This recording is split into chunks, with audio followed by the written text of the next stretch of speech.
Hey everybody, welcome once again to the Wrestling Inc. podcast. I'm Glenn Rubenstein, joined by Raj Giri, and today we're going to talk about SmackDown Live for October 25th, 2016.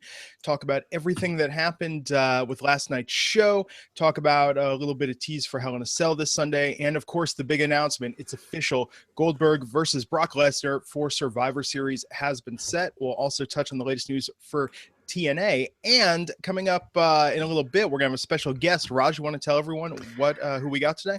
Yeah, Court Bauer will be joining us. He wrestling readers definitely know who he is. He used to do a podcast with me. He's former WWE executive producer. Has worked for ROH, Lucha Underground, and yeah, he'll be joining us to talk about MLW Radio, which has been just on fire lately, and with their podcast with Ric Flair, Bruce Pritchard, Jim Cornette, and many others, as well as WaleMania coming up again during WrestleMania weekend. I've been to the last two. They're super fun events. So yeah, he'll be joining us and to talk the wrestling news as well. Cool. I look forward to hearing more about it. You know, I didn't go to the one at WrestleMania in Texas, but everyone that I bumped into, everyone I read that went said it was one of the high points of the trip. So I'll definitely want to learn what they got coming up for 2017.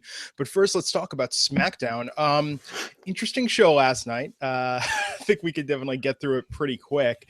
So the big story coming out of the evening is that it looks now James Ellsworth is heading into a feud with Dean Ambrose based on the fallout from there. What do you make of this, Raj? So I brought this up to Matt, and Matt is definitely pro Ellsworth with this. It's weird, some of the fans said I was kind of knocking Ellsworth. I love a Cinderella story, and I love rooting for the underdog, so I'm stoked about this. But what do you make about these rumors now that Ellsworth is headed towards a contract with the WWE? I think he's an endearing character and everything. But in the main event scene, I feel like it's already worn out its welcome. To me, the comedy stuff is fine for a while, but I just think it just gets ridiculous after a little bit. Well, just what else do they have though now between now and Survivor Series? Right, but Ellsworth in your main event picture, that's I don't know. I like it. I mean, and like I said, I like him. I definitely feel like there's a spot for him, but yeah, I just think it just brings everything down. I would go as far as to say credible storytelling last night with how they're doing this, and now shifting him with Dean to get some mileage out of this. Now, of course, all the rumors is that Ambrose has actually been a guy behind the scenes doing a big push for Ellsworth to get him, as a regular on the SmackDown Live rotation. But I have to say, talking smack last night, I don't know if you watched that, but Ellsworth, I mean, I'll go as far as to say this guy can act. I mean, in addition to doing comedy, I mean, he came out there looking like he'd been crying.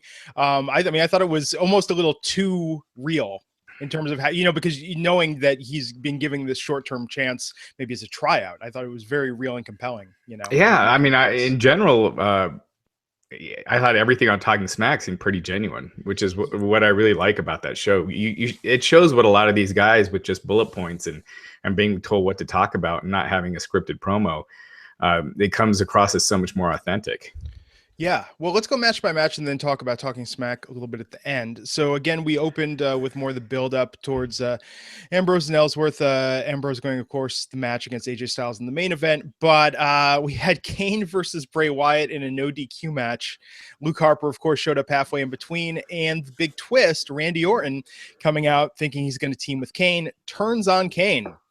What do you make of this development in this storyline that it seems no one has cared about thus far?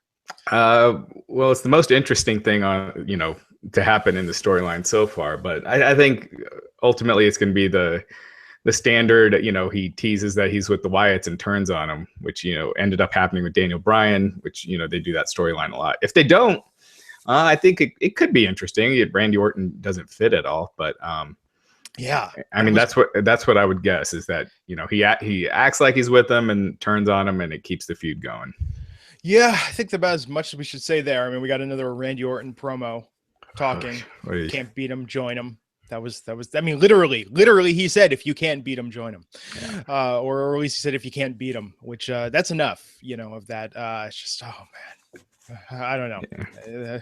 Yeah. Okay, let's talk on a much kinder note. Becky Lynch came back.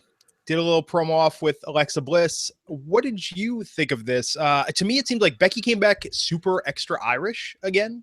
Maybe just not being around people for a couple weeks. But I have to say, I thought with Alexa and her taking some mic time in a classic, face off in the ring, I thought this was Alexa, one of the best promos she's done. I think Alexa's a natural. I think she's been really good on the mic. I wish she would get less unnatural material. Like the stuff the words she's saying just don't come across as things you would say in a real feud, when you're feuding with someone. But she's been delivering it well, and she's been I've been really impressed with her, at least on the mic.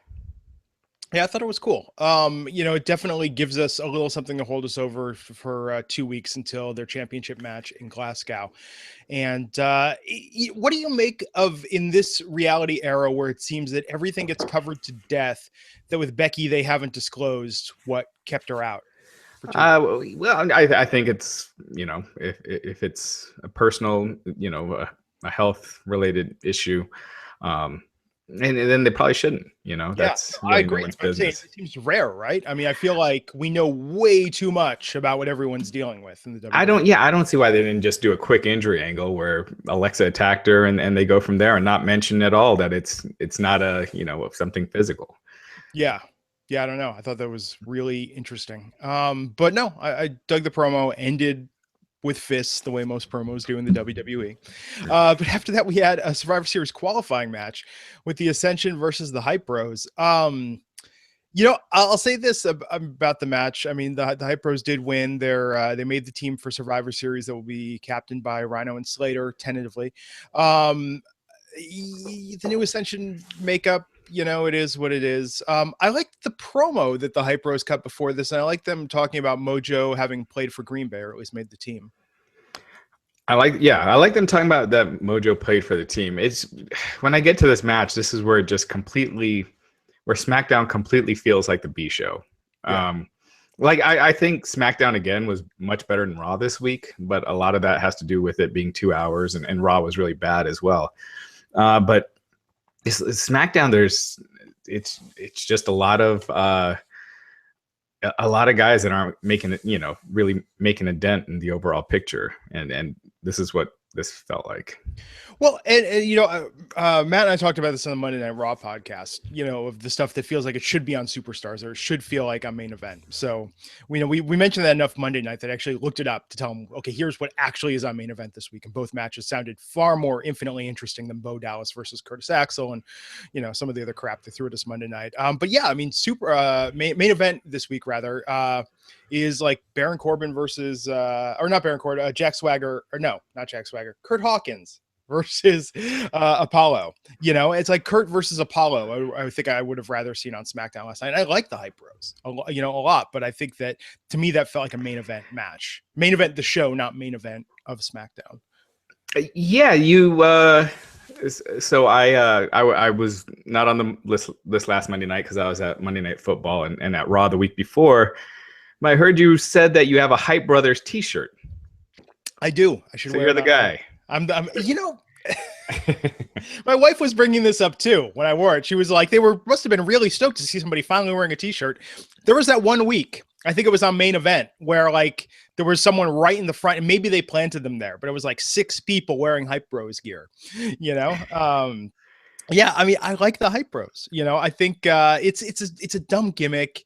It's silly, but I think we need dumb gimmicks that wrestlers commit to. It's one of those examples of like, and with Mojo, watching him on Breaking Ground, you think, okay, he's actually like this. And I like that they're even now working in that Zack Ryder is not really like that and just kind of humors Mojo. I think that's kind of a funny angle. But yeah, I think I think they're a solid mid-card team. I don't think they should ever be the champs, but I think for the mid-card, look, I mean, compared to the Ascension, who would you rather watch? Yeah, yikes. yeah. But so yeah, Kurt Hawkins once again denied from SmackDown, regulated to Superstars for the week. More bad comedy. Yeah, and that's the thing with Kurt Hawkins. It's just like a minute of that feels like an hour.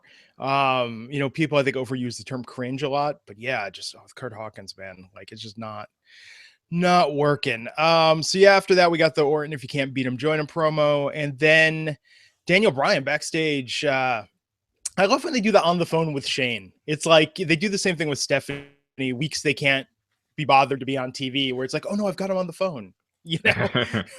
And then anytime you actually hear them on the phone, they're there in the building.